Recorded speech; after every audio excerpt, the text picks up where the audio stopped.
You are listening to the Stop Binge Eating podcast with Kirsten Sarfty, episode number 185. Welcome to the Stop Binge Eating podcast. It's time for you to end your food obsession and begin feeling confident and in control around food. You are absolutely capable of eliminating binge eating from your life, and I'm going to show you how by giving you simple tools and insights that you can apply in your own life. I'm your host, Kirsten Sarfty. Now let's get to it. Hi! There is so much that I want to talk about with you today. Today's episode is titled Self-Love, but I want to talk about a few things involving love. So here we go. First of all, I'm 40. My birthday was a couple days ago, as I'm recording this a few weeks before it's released. And I had a great day doing things I love, seeing people I love, and not overdoing it on food. I had decided that I would eat whatever I wanted. I would have a birthday dessert, but I wasn't going to use my birthday as an excuse to eat like crap. That was the last thing that I wanted to do because then I would feel like crap. I wouldn't be able to enjoy myself. And I physically felt good from start to finish. Emotionally, that was a little different for the first part of the day. So plans were made for my 40th birthday, and long story short, those plans didn't happen. And I was very disappointed and kind of mad because I take my birthdays very seriously, especially milestone ones. The night before, after the plans were confirmed canceled, I was very emotional and I was worried that this was going to ruin my birthday. I worried that I was going to feel upset all day because the day wasn't what I had wanted it to be. But thankfully, I wasn't, and my day wasn't ruined. And it's all because of the thought work that I did. What we do in the coaching I do is mostly thought work. We do some action strategizing, but for the most part, we look into our thoughts and work on them because they are what cause the feelings we feel that drive our actions. I had some thoughts that were creating all this emotion for me, and even though I recognized them as changeable thoughts, I was stuck in them. So I allowed myself to stay there. I felt all the feelings. I cried, and I decided that the next day, this would be done. Instead of continuing to blame and should and do all the unuseful things, I decided I would accept what happened and where I was at. I decided that I was going to make a new plan and love it. The day of, it took me a little bit of time for me to wrap my head around acceptance and to let go of my disappointment and anger, but I took that time, I had some conversations with myself, and I was able to fully embrace and love my new plans for the day and enjoy myself. It was such a great reminder for me how grateful I am to be able to manage my thinking. I'm not perfect, and I'm going to have times of intense negative emotions, and I'm going to tell stories to myself that aren't useful. But being able to move on and create better stories and better feelings is such a gift. I can't imagine what my day would have been like had I not been introduced to thought work years ago. I imagine I wouldn't have felt as good as I did. Probably not miserable, and I probably still would have chosen to create a new plan rather than giving up. But I think I am so much more skilled now in creating my own experiences that I desire rather than just reacting to circumstances and unknowingly choosing misery. So here I am, freaking 40 and fabulous and very happy with how my actual birthday day went. And it doesn't just end there because I have a whole year of super fun stuff planned for myself to celebrate 40. I'm so excited. I know so many people get down or complain about getting older, and that's for sure not me. I'm getting older, wiser, more experienced, and evolving myself. I'm getting better with age. Your age is just a circumstance, and you get to decide what it means to you. I'm so happy to be 40. Let's freaking go. Now, since this episode is being released the day after Valentine's Day, I thought this would be the perfect time to talk about love. I just talked about with you loving on purpose, my new birthday plan, and being 40. And I'm going to talk with you in a moment about self-love. But before I do, I thought this would also be a good time for me to give you an update on my personal love life, since I have shared a smidge of it in the past, as you've probably heard me talk about my boyfriend. Well, you haven't heard me talk about him in a while, and I don't want to leave you guessing as to why. As you might have assumed, we broke up.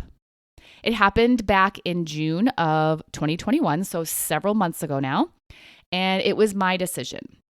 I'm not going to share all the details because I want to respect his privacy, but I finally concluded that he is not my person.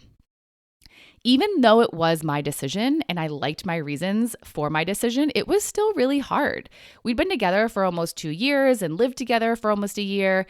And it wasn't all bad. There were lots of good memories and there were things I loved about him. And of course, my mind kept reminding me of those things after we broke up, which brought on a lot of emotions. And I went through it.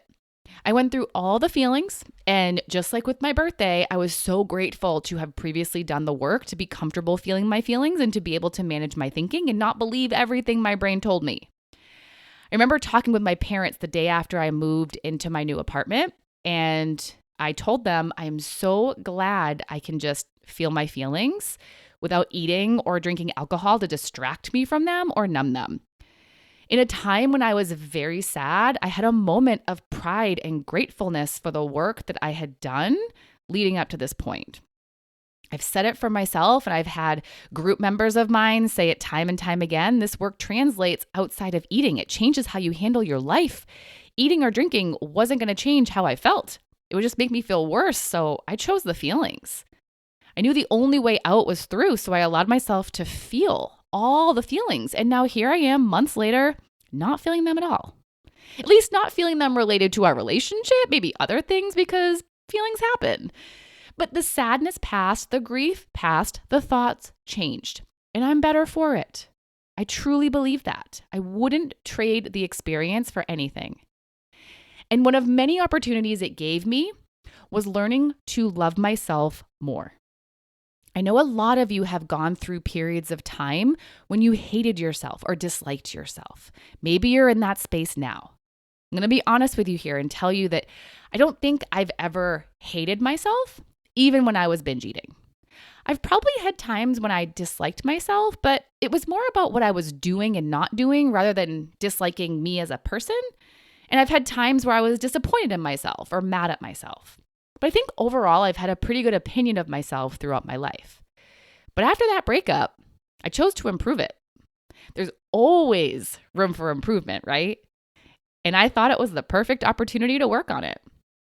I was going to be spending more time alone. Sure, I had friends and family and I made new friends, but they have their own lives and I couldn't rely on them to be there with me all of the time. So I actively chose to love being with myself, or at times just like being with myself. This is a choice you're making every day with yourself. You choose love, like, dislike, or hate. And you're doing this with the words you're choosing to tell yourself in your own mind. When you're disliking and hating yourself, the thoughts you're thinking are probably not kind, loving, interesting, or desirable. They're mean, negative, hateful, insulting, or contemptuous. This is a problem because you're probably not going to want to be with yourself when you're being that way. I highly doubt you'd want to be around another person who is that way with you. When you do it to yourself, you're going to feel terrible. And if you're not willing to be with those feelings, you're going to look for an escape, and eating food is your escape. When you hear those thoughts you're thinking, it might not seem like there is another option, especially if you're believing all the thoughts and you're not seeing the other options. You're full on believing all the nasty things you're saying to yourself about yourself. And the truth is, none of them are factual. And you do have other options for how you can think about yourself. There's always another option. And I highly recommend that you look for those other options so you can stop feeling so bad about yourself and start loving yourself so you'll be willing to be with yourself. Wouldn't you rather spend time with someone who is loving, supportive, kind, and content than with someone who puts you down and is hateful and is disrespectful? I know I would, and that's why I do my best to intentionally be that way with myself. Recently, there was a group coaching call in one of my groups, and this was the main topic of the call. And it's what actually inspired this episode because I think it's so important for all of you to work on your self-love. There was a person being coached, and I noticed all this negative thinking going on in their mind. They beat themselves up for mistakes, thinking things like, I screwed up, or thinking about how angry they were for binging after having done so well. They lost belief in themselves after binging. Now they think they can't do it, even though they've proven that they can. They were thinking negatively about their appearance and body, hating what they see in the mirror. There was so much negativity going on, so no wonder they continued to eat and binge. They wanted out of their mind, and eating was their way of doing it. So their work now, and this is the work for so many of you too, is to intentionally like yourself. And you don't even have to love, but at least like. It's intentionally being complimentary toward yourself, encouraging to yourself, accepting of yourself. When you are, you'll be so much more willing to be with yourself and be with your thoughts. You're not going to eliminate all the negative thoughts and feelings from your life. Those will still happen, but you'll be creating so much less.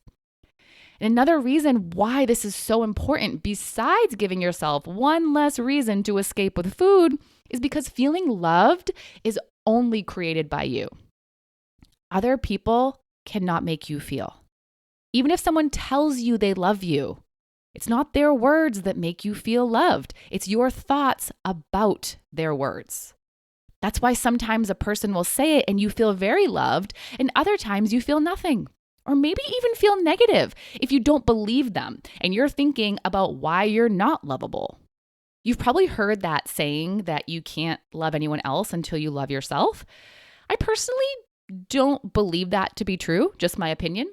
But what I do believe is that you're less likely to be able to feel loved if you don't love yourself. Someone else may say the most loving things to you and compliment you all day long, but if you disagree with them because you think you're a weak, lazy, disgusting pig, then you are not going to feel loved. But agree with them, think that you are all the amazing things that they're saying about you, and watch yourself fill up with the feeling of loved. Love happens within you. You create it for yourself by believing loving things about yourself and by liking yourself. Now, you don't have to love everything about yourself. We're all flawed. We're all imperfect. I think we all have things we don't like about ourselves. But let's turn up the volume on what we do like, rather than drowning out the good by amplifying the bad. It's a choice you make for yourself every single day. Do you beat yourself up and tear yourself down? Or do you lift yourself up?